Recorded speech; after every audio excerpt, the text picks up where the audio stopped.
Major funding for Marcia Adams' Heartland Cooking is provided by Maryland Industries, America's cabinet maker, committed to quality in a variety of kitchen and bath cabinetry styles.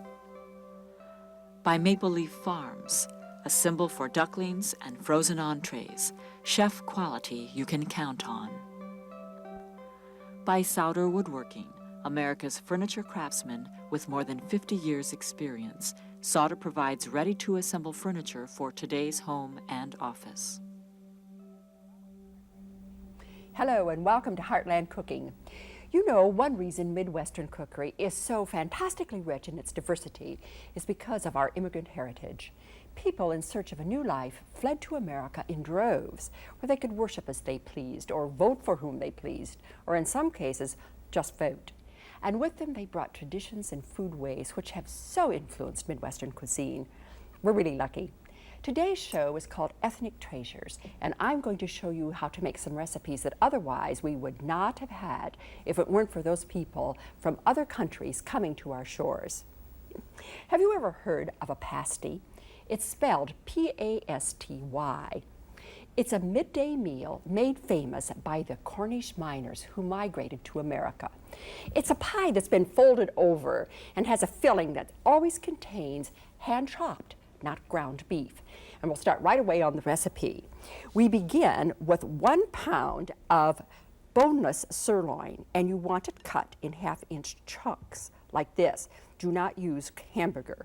And then you want 1 pound of boneless pork butt, and this should be ground just once. Order this ahead of time from your butcher, and it's very important that you use this kind of texture meat in this pasty to make it successful and authentic. The next ingredient is a bit controversial, but I think it's important. It's ground suet. You need 1/3 cup of ground suet in this pasty to make it authentic. Suet gives the pasty both flavor and juiciness, and in the early years, it was a very cheap source of energy. However, beef fat was not looked upon with disfavor then. And then to this, we're going to add some more delicious things. 2 medium carrots that have been very finely minced in the food processor, and 2 medium potatoes that have been cut in 1/4 inch cubes very finely by some patient person, and a medium onion cut very fine. And the seasonings are 1 teaspoon of salt, 1 teaspoon of thyme, and 1/4 teaspoon of pepper. There are purists who would say that you would not put thyme in a pasty, but people are beginning to add herbs and spices to this, and I prefer it. I'll go over these again. Teaspoon of salt, teaspoon of thyme, and 1/4 teaspoon of pepper. And then for added zip, we're going to add 1/4 teaspoon of hot red pepper sauce. Now mix this all up, and as usual, I'll start in this very civilized manner using a spoon and probably end up using my hands because that's more effective and quicker, and tell you some more stories about pasties as I go. I could write a book about pasties. I'm so enthusiastic about them. I've made them hundreds of times trying to get this recipe down, so it's just right too. But at any rate, the pasties have been around for so long that they were even mentioned in Shakespeare's play, The Merry Wives of Windsor. And the Cornish people who lived along the coast also made pasties, but they used their indigenous ingredients, which happened to be a fish, which is like a sardine, and they called them pilchards. And they would put the fish in the pasty, and the head would stick out one end and the tail out of the other. I probably could skip that, but nonetheless, that's what that pasty was like, and had a wonderful name. It was called a tiddy-oggy. What do you think of that? Now, to make this even and nice, and to make sure that everybody gets the right amount of pasty material in their rolled pie, I'm going to cut this in 6 parts with this knife. Just a suggestion of a division, you see here.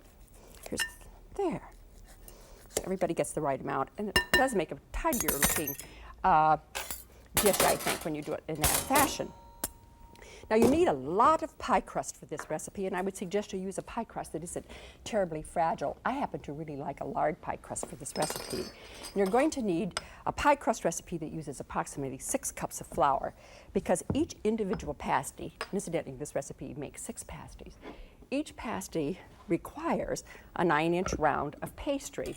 Mind you, one person's going to eat this. This is hearty stuff. But the miners were working pretty hard, and they really needed the heavy lunches. Potatoes and onions are always in pasties. Some people like to use rutabagas, and that would certainly have been a very common vegetable available in these mining towns, but the carrots add color, and I think I rather prefer them myself. Now you're going to take out, you can hardly see my division, 1/6 of this pasty dough and put it just on one side of the pasty dough itself. This is sort of like a portable pot pie. Another thing that the miners did, these would be made in the morning by the miners' wives. And the miners then would wrap them in newspaper or put them in a pasty bag. There was such a thing, and they'd tuck them down inside their shirts to keep them warm until lunchtime. Now see what you do here? You take your fingers and you just crimp these closed. Now some cooks would even moisten this, and that might, if they wanted to. It depends on your pie dough. I can trust this pie dough to do a good thing and not run on me. And then you take a fork and do this. Now, another thing I would say to you about these pasties, here I'm going to even that up. That's even some of the early pasty makers, to make this a complete meal, would put meat here, the vegetables here, and they would put fruit here, maybe like apples. Now put 1/6 of this pasty filling on each one of these 6 pastry rounds. And then I'm going to take out a little bit of dough, and it looks like a design, and I'll give you a very good reason for that later. Now transfer this pasty to the baking sheet, and they need a lot of space to bake, so you can only bake 2 pasties on a sheet. There we are. They're pretty already, aren't they? Now you bake these at 350 degrees for 1 hour.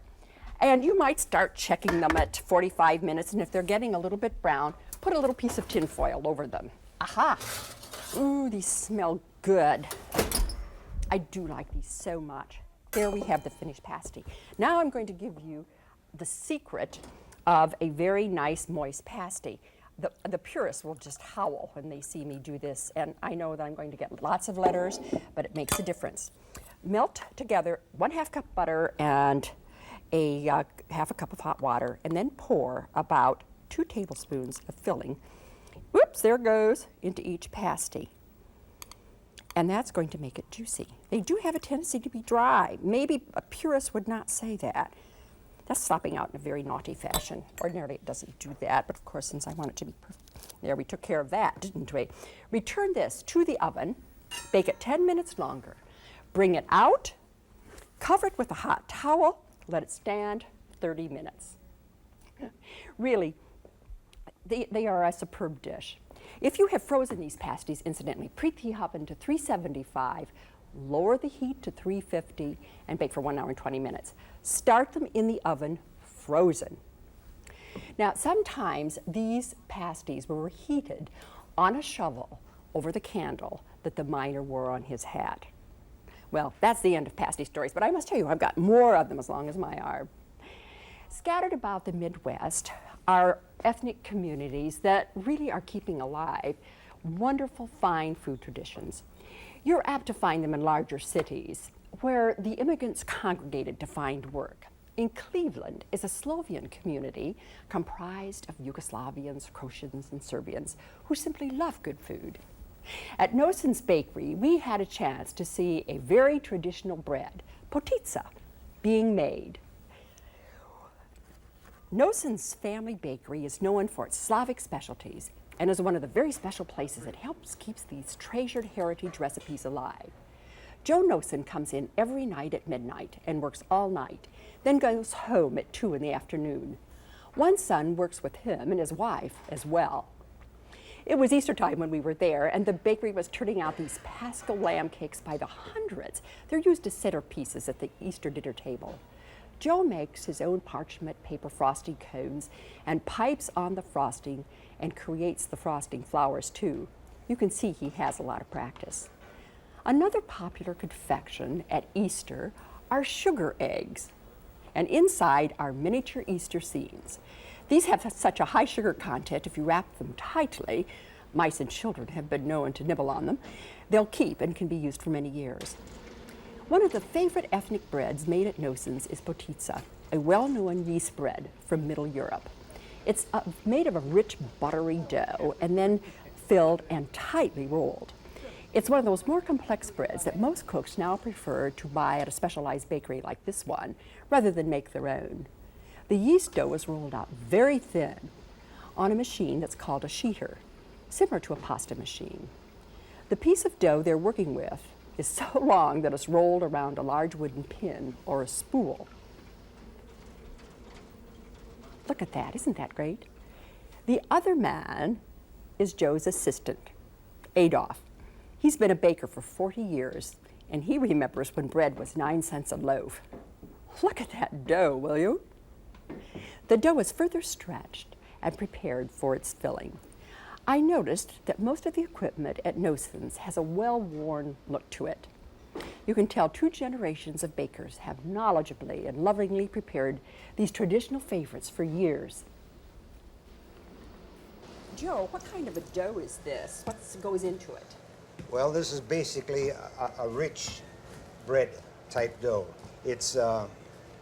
It has to be strong enough to withhold, to stand up with all this nut filling and still be tender enough to eat. So it requires a little special treatment for mixing. Well, now the dough is very thin, and apparently it's like paper thin. Right. And that's why you were using that special roller over there. That we're able to get. You can do it by hand, but it's so much easier with a sheeter that we're able to get it so thin and so evenly. Now, what are we putting on this dough today? All right, this nut filling is made with sugar, with eggs, with honey, and butter, and a little bit of salt, but absolutely no flavor. Just the flavor of the walnuts. You mentioned that you occasionally put raisins in yours. Is that typical of this part of the country, using raisins in poticia? My recipe in the cookbook doesn't happen to call for raisins. Yes, I think that's kind of sectional, regional, you might say, that certain areas get into, it's a little sweeter. Once you add the raisins, you get a little sweeter taste from your poticia, but then it's a matter of taste. Now, is this considered a breakfast roll or a coffee roll? How is it eaten? What meal of the day, or would it be a snack thing like a jelly roll? Well, the Slovenian people use it at all gatherings, all weddings, and any social function that we have. This is included. It's very basic. This and the krofe. And the what? Krofe, which is a Slovenian donut, a butter donut, and our flancete. It's always at all functions, birthday parties, and whatever. Okay. This is a very labor-intensive roll. Yes, it is. It requires a lot of work. Now, do you have this on hand all the time in the bakery, or is it always by special order, since you said it was for weddings and so on? It's all the time. All the time? Every day. Just about every day of the week, because there's always somebody with a need and a function that's going on that wants a poticia. Look at this. Look at this. Fantastic. Now, today, Joe is forming some of these into horseshoes for us. That's a good size poticia, my word. That's a nice size. That's what goes in the pan. That's what fits right into a pan, right? And we customarily make them in this fashion here. Can I hand you a pan? Yes, you can, if you will, please. And we just put it in like so. Ice. And Now, is this eaten toasted? it's eaten toasted with butter, with ham sandwiches, or Ham is the best. or they just eat it plain, or for showers and little parties, they'll cut it diagonally and have it for hors d'oeuvres. See, the reason we're able to get it square is because of the cover. So when it's baked, it comes out in a square loaf.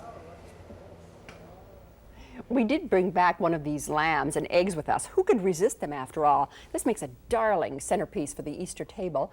And I must tell you, I had one of these eggs for nearly 20 years. And then in a move, the little flowers got crumbled and then the dog licked it and that was the end of that egg. So I'm very glad to have another one back.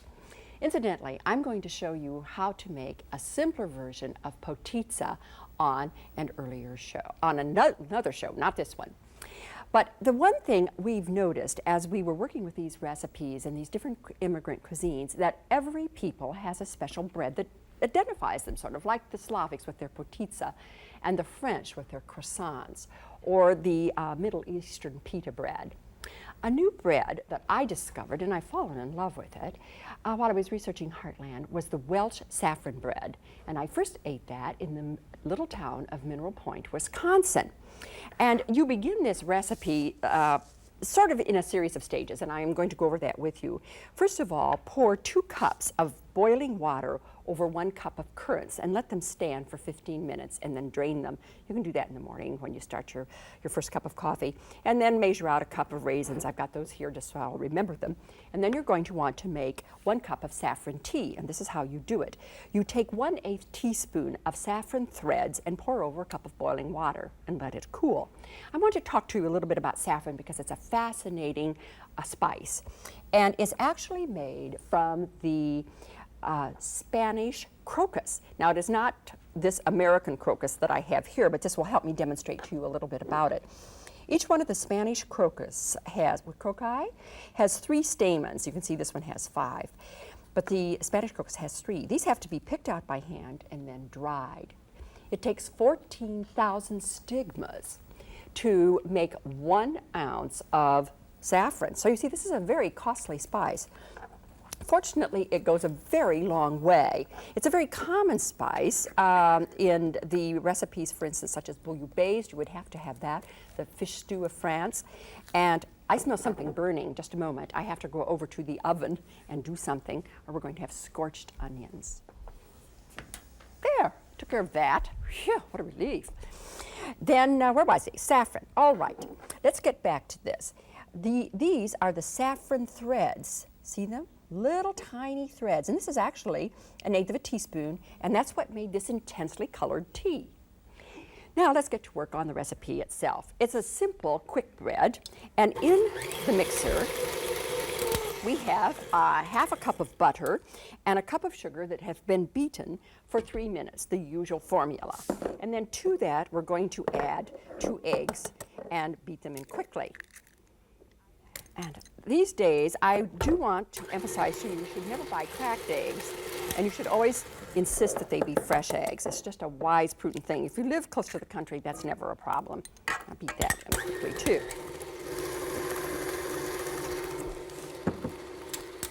The flour mixture is comprised of 2 cups of unbleached flour, 2 teaspoons of baking powder, a teaspoon of salt, and 1/2 teaspoon of nutmeg. And I will repeat those for you. 2 teaspoons of baking powder, teaspoon of salt, and 1/2 teaspoon of nutmeg. And then whisk that in.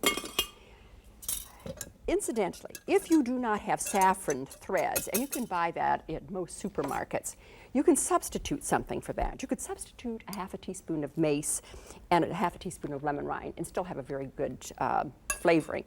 Then to the egg butter mixture, add 1 teaspoon of lemon extract. This is pretty strong stuff, so be sure to measure, if you will. Now, the usual way is that, as you know, we begin and end with dry ingredients. So, we'll do that, and the dry ingredients, mix that in quickly. Where's my tea? Here we are, saffron tea. I mentioned to you earlier that I first ate this bread at Mineral Point, Wisconsin, which is in southwest Wisconsin, and it's just outside of Mineral Point in a little restored mining community, a Cornish mining community called Pendarvis. And it was originally settled in the 1830s, and it's just wonderfully done, and you can take guided tours there. And incidentally, you can buy this bread in the gift shop and take a loaf home with you, or better still, make your own. Now add to this, of course, the plumped up currants and the 1 cup of raisins.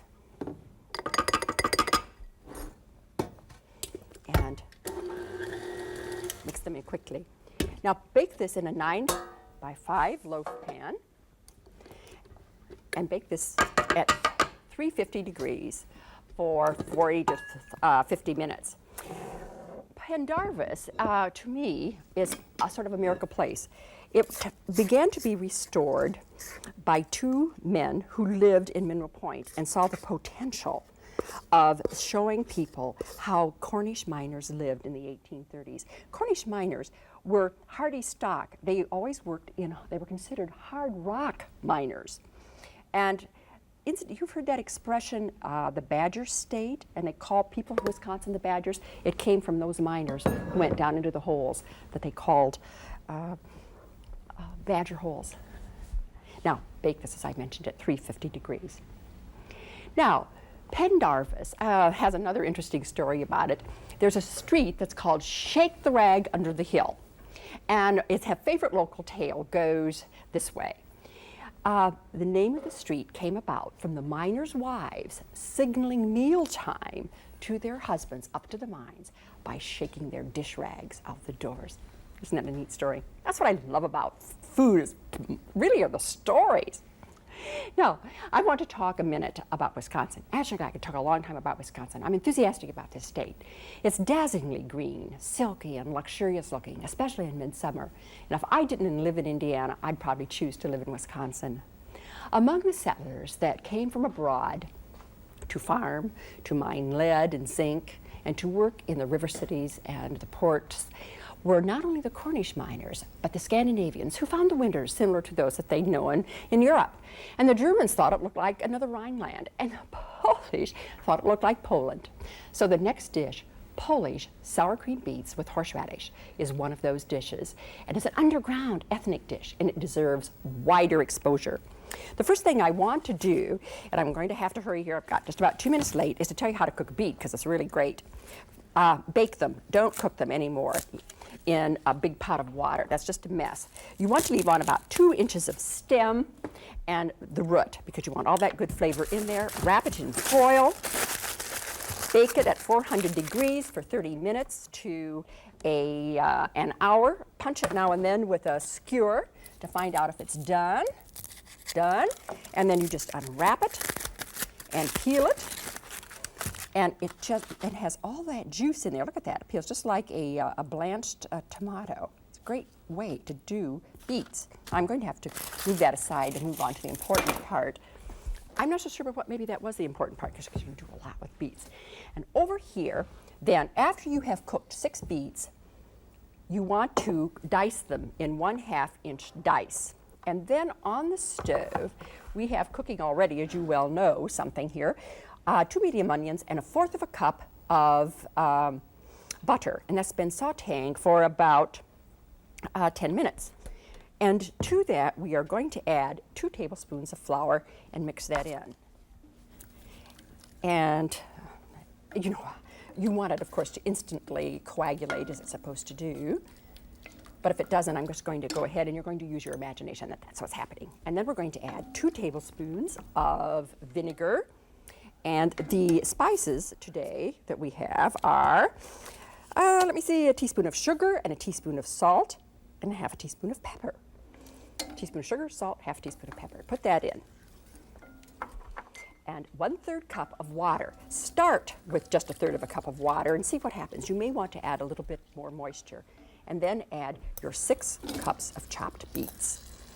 Doing pretty good, I think, here. Then let that cook for 10 minutes and after it's cooked for 10 minutes, let it cool a bit, because we're going to add some more ingredients. We're going to add 1/2 cup of sour cream to beets that have been cooling probably 10 minutes or even 5. You do not want these to boil, because if you do, you're going to have a curdled dish. It doesn't hurt flavor if it's curdled, mind you, but it just won't be so pretty. Then add 2 tablespoons of horseradish and mix that all together, and the heat of the warm beets, not the boiling beets, and the horseradish all meld together, and you really have a super dish. Now, let's discuss what we did today, shall we? It's been a good day, and I think it's been exciting. The food's wonderful. First of all, pasties. certainly one of the finest contributions brought to us by the Cornish miners. It's an earthy, humble, hearty food. Consider these in autumn, perhaps for a tailgate picnic at a football game. Welsh saffron bread, a triumph of a quick bread with saffron seasoning and a lovely golden look. Eat this with chicken salad or have it on the tea tray. And an unexpected vegetable dish at your next dinner party. Sprightly Polish beets with sour cream and horseradish. So until next time, essa gut, eat good.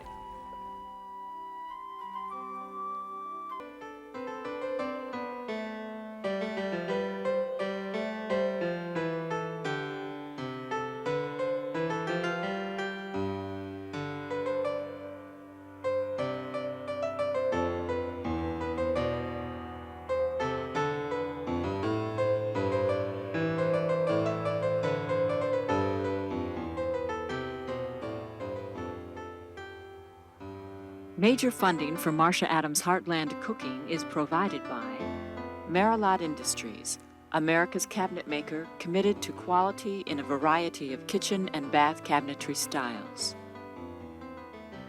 By Maple Leaf Farms, a symbol for ducklings and frozen entrees, chef quality you can count on. By Souder Woodworking, America's furniture craftsman with more than 50 years' experience. Sauder provides ready-to-assemble furniture for today's home and office.